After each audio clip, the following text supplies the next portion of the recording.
Right. No.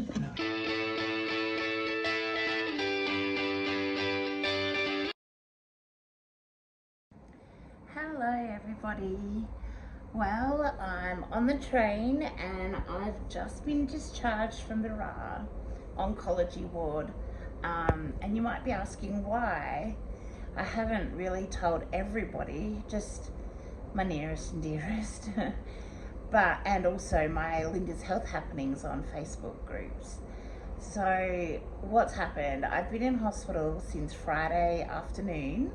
It's now Sunday morning, and seeing as I've just missed a train, I'm on the next one and there's like 25 minutes to wait, so I thought I'd give you a quick update. So, oh, here comes somebody. Maybe I'll stop in a minute.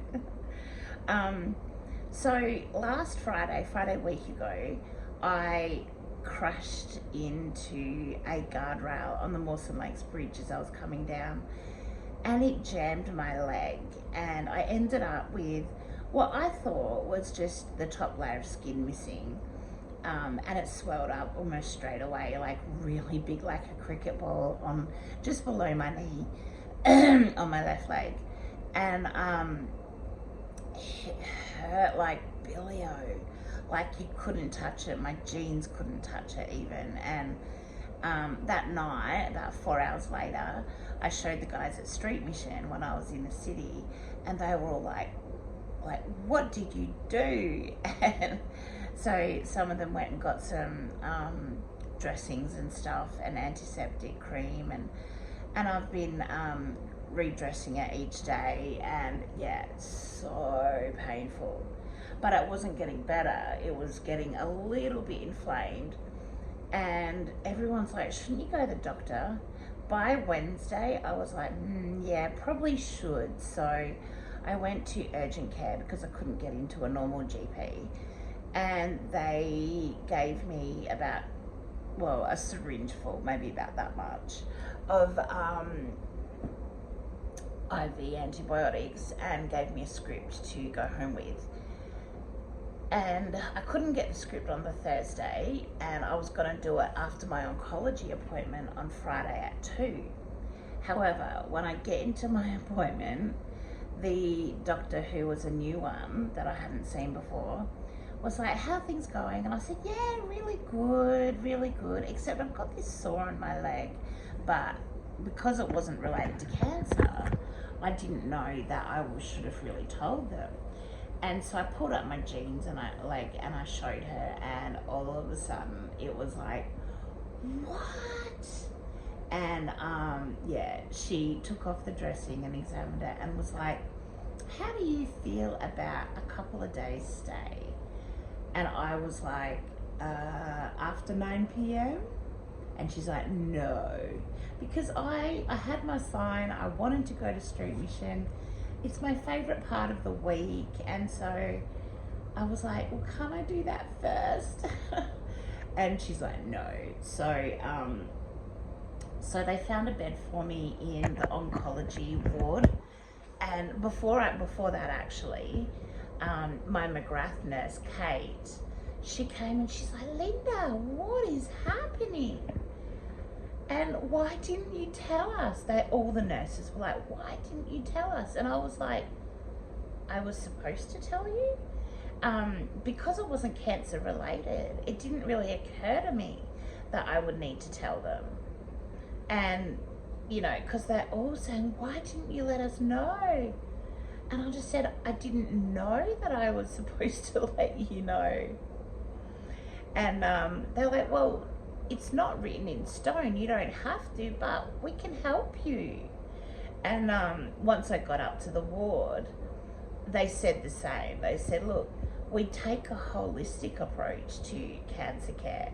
So, you know, anything that goes wrong with you, if we can help, we want to. And I was just like, that's so lovely.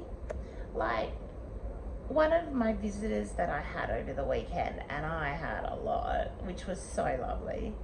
Oh, now I forgot what I was going to say. I hate it when that happens. Anyway, if it's important, I'll remember it again. So anyway, yeah, it took a couple hours, but then I was in the oncology ward with a bed and my own room and my own bathroom, and I should have taken you on a tour, but I was just so wrecked and tired that I didn't really think of doing any footage videoing. And so that they put the drip in, like the cannula in my arm. First they couldn't get it in my right arm. This is when I was still down in outpatients. Then they tried it in my left arm, still had trouble. And so they eventually managed to get a tiny, like the smallest needle into my right arm. And they're like, oh, they probably want to change this when you get up there. And they did. They put in a pink one. And I said, oh, all you need now is a black one in my arm and you'll match all my wristband bracelets. They thought that was quite funny, except they don't have black ones, apparently. So anyway, they put that in. So I had that in by about 4. But they didn't actually hook me up to IV antibiotics till 8:45 because they said, we can't do it until we've got you in the system. And for some reason, they had all this trouble getting me in the system. So I don't really know what that was all about, but anyway, it was a lovely stay. I had street mission friends and loved ones come in before they went to street mission on Friday night, and boy oh boy, it was so hard not to leave with them. Like, it seriously is my favorite part of the week. And knowing that I was just down the end of North Terrace and they were in the mall, it was such a hard night just for that time that street mission is on. It was so difficult knowing that I couldn't be there, because I think it's the first Friday I've missed since early August. So yeah, that was tough. But I had Catherine and Julian and Amy and Bonnie, and then Mick and Jody all come visit me. So that was really lovely. That helped.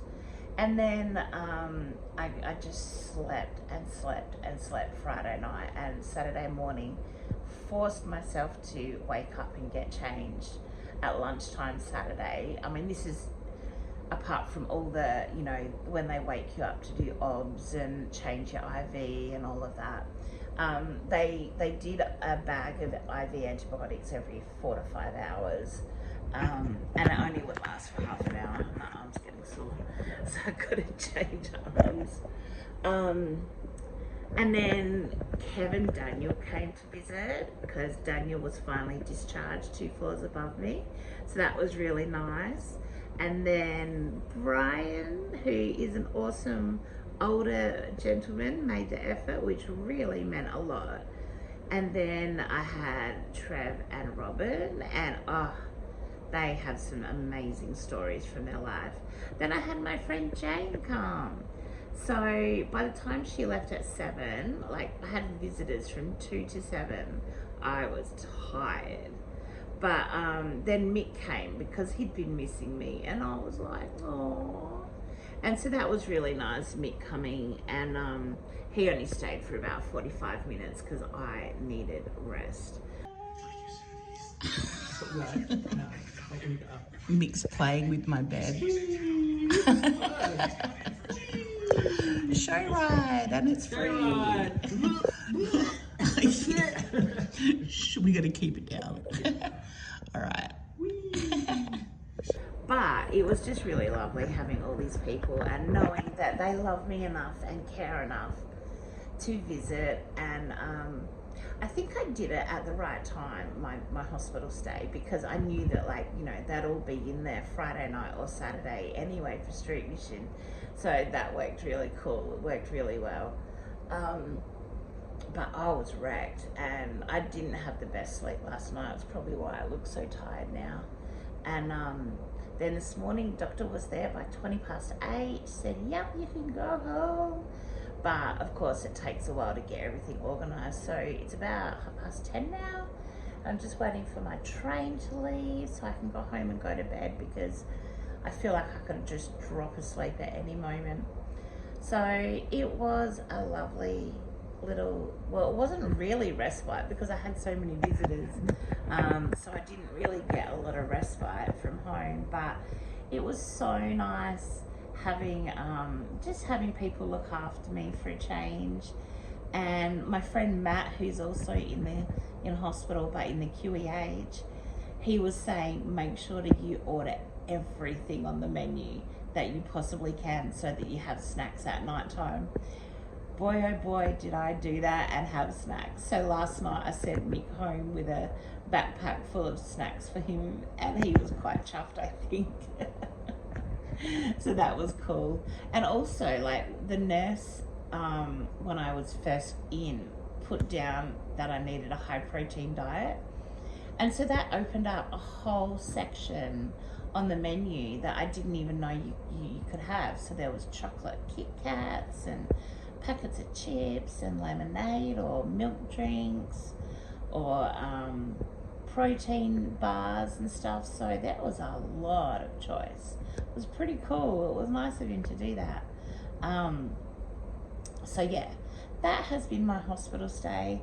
Our dear friend Anne has been making soup, and she said that she'll drop that off later today, which is so lovely of her, especially when I'm not well and because of all this infection. And also just it's so homey in cold weather like it is at the moment. So yeah, the IV antibiotics worked really well.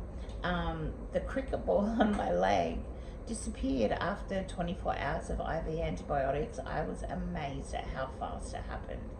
Like, that swelling was just not going down all week, and then bam, like that, it was gone. I was like, that's cool.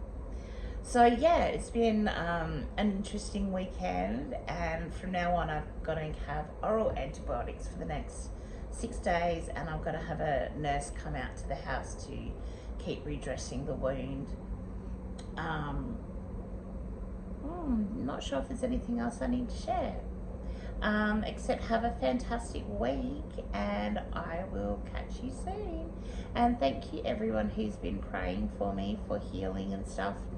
It does not go unthanked, and yeah, I'm very grateful for all your love and care.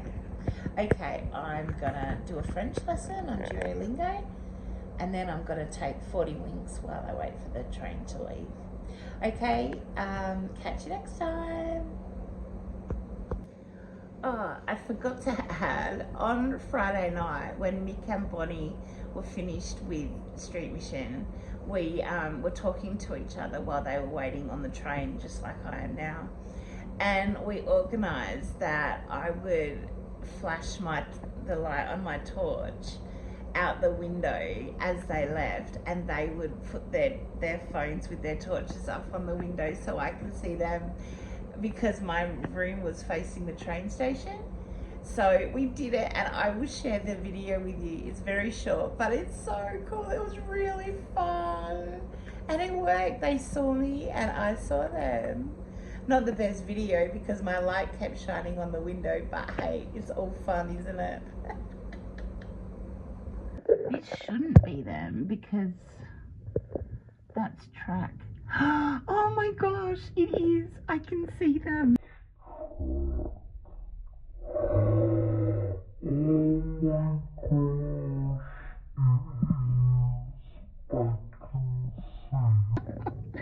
That's epic. Oh man, that was so cool.